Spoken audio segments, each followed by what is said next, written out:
Assalamualaikum warahmatullahi wabarakatuh. Jumpa lagi di Jendela Info Jurnal PKSPD. Kali ini dengan tajuk Bawaslu bergathering bersama insan pers. Ada hal yang menarik dalam persoalan ini. Beberapa teman media menginformasikan kepada PKSPD dan bahkan kemudian meminta komentar apakah gathering itu kemudian boleh dilakukan oleh Bawaslu bersama insan pers. Nah, sebagian teman-teman jurnalis yang masih mau mengemban undang-undang pers dan kode etik jurnalistik tentu gelisah, tentu ingin tahu apakah kemudian ini tidak melanggar atau tidak mengganggu independensi.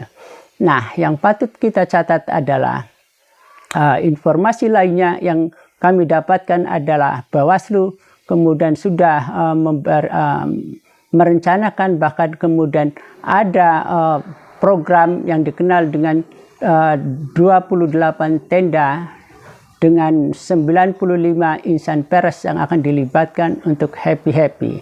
Kita awalnya tidak mengerti apakah kemudian tenda itu yang dimaksudkan Bawaslu. Ternyata kode tenda itu adalah ada kemungkinan bahwa happy-happy di gunung atau kemah bersama dengan para jurnalis dari 28 lembaga komunitas jurnalis dan kemudian 95 jurnalis yang akan bersama Bawaslu dalam program gathering. Nah, problemnya adalah apakah kemudian gathering bersama insan pers itu dibolehkan di dalam regulasi apapun, di dalam undang-undang apapun.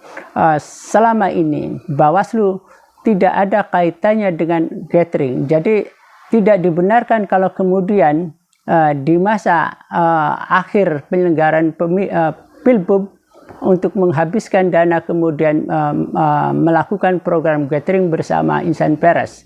Nah, apa yang terjadi kemudian jika gathering bersama insan pers, maka jelas akan mengganggu independensi, akan mengganggu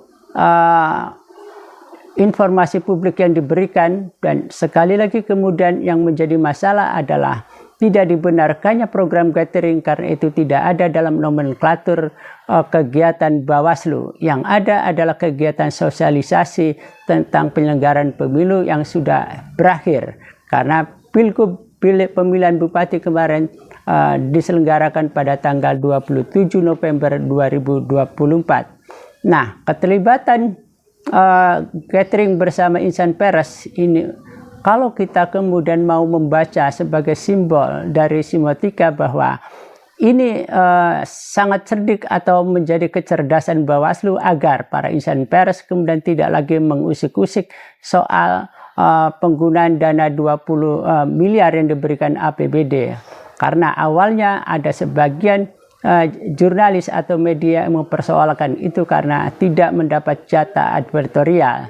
Nah, tetapi sekali lagi bahwa gathering bersama insan pers yang akan mengganggu independensi, yang akan mengganggu kerja jurnalis, maka itu tidak sejalan atau itu melanggar undang-undang pers dan kode etik jurnalistik. Tidak seharusnya teman-teman media kemudian ambil bagian di dalam soal itu sehingga kemudian media sebagai pilar keempat demokrasi tidak akan jalan. Nah, jika kemudian yang 95 insan pers ini ikut happy-happy bersama Bawaslu yang masih kemudian mengatasnamakan sebagai pilar keempat demokrasi, maka itu sebuah pengkhianatan terhadap demokrasi karena insan pers tidak dibenarkan melakukan gathering bersama Bawaslu dengan happy ending yang tidak ada kaitannya dengan penyelenggaraan pemilihan bupati yang sudah berakhir di kemarin. Nah, sekali lagi ada catatan penting bahwa Bawaslu dengan program gatheringnya atau happy kemah bersama di sebuah gunung menurut informasi atau kemah di suatu tempat nanti, maka itu tidak sejalan dengan tugas, kemudian tidak sejalan dengan nomenklatur yang telah diberikan kepada Bawaslu untuk menggunakan dana 20 miliar dari APBD. Maka kalau ini tetap program ini dijalankan, APH, Kejaksaan Negeri maupun kepolisian atau Polres harus segera menindaklanjuti proses hukum karena ini sudah masuk pada indikasi kuat terhadap tipikor, termasuk para jurnalis yang ikut ke sana dari 95 orang jika itu kemudian ikut semua.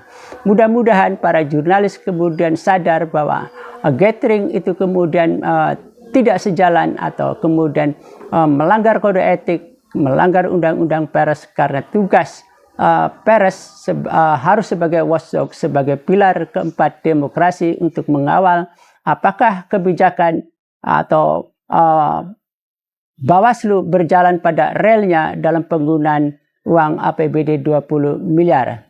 Untuk itu, sekali lagi bahwa Bawaslu tidak punya kewenangan atau kemudian tidak dibenarkan dengan gathering melibatkan insan pers dengan 28 tenda atau 95 insan pers di bawah happy untuk menghabiskan dana. Terima kasih. Wassalamualaikum warahmatullahi wabarakatuh.